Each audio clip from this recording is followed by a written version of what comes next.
حرکت یہ ہوتی، حرکت کے اگر بدلنے سے معنی میں فرق آ جائے تو پھر وہ حرکت ہی کہلاتی ہے، اور اگر کسی لفظ کی حرکت بدلنے سے معنی میں فرق نہیں آتا تب وہ اعراب ہوتی ہے، ٹھیک ہے؟ اور حرکت ہوتی ہے لفظ کے شروع کے حصے میں،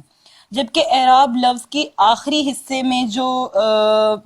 زبر زیر پیش استعمال ہو رہے ہوتے ہیں ان کو اعراب کہیں گے، ٹھیک ہے؟ یعنی کہ جو شروع کے الفاظ پہ کوئی حرکت آ گئی ہے وہ اعراب نہیں کہلائے گی، وہ حرکت ہی رہے گی، لیکن آخر لفظ پہ، آخری حرف پہ جو آ جائیں گی ان کو آپ اعراب کہیں گے۔ جس طرح سے اب کتابن ہے، آپ اس میں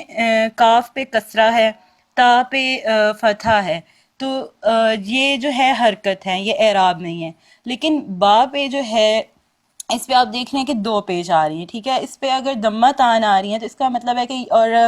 اس پہ تنوین میں ہم اکثر بچپن سے جس طرح ہم قاعدہ پڑھتے ہیں تو باقاعدے میں ہم بے شمار الفاظ پڑھتے ہیں جس میں دو زبر کی تنوین کے ساتھ بہت سے الفاظ دیے ہوتے ہیں، پھر دو پیش کی تنوین کے ساتھ ہوتے ہیں، دو زیر کی تنوین کے ساتھ ہوتے ہیں، لیکن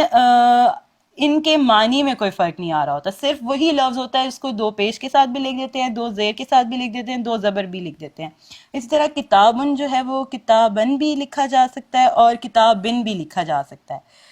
تو اب کیا فرق کیا آ رہا ہے اس میں؟ با کی حرکت میں فرق آ رہا ہے، لیکن کتاب جو ہے لفظ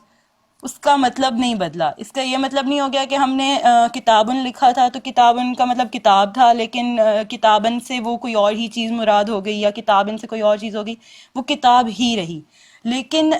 اگر معنی میں فرق آ رہا ہو تو وہ پھر اعراب نہیں ہوتا، اور اعراب بھی حالت یا اعراب وہ ہوتے ہیں کہ جو کبھی بھی معنی میں فرق نہیں لاتے، ہمیشہ ان الفاظ کا معنی وہی رہتا ہے۔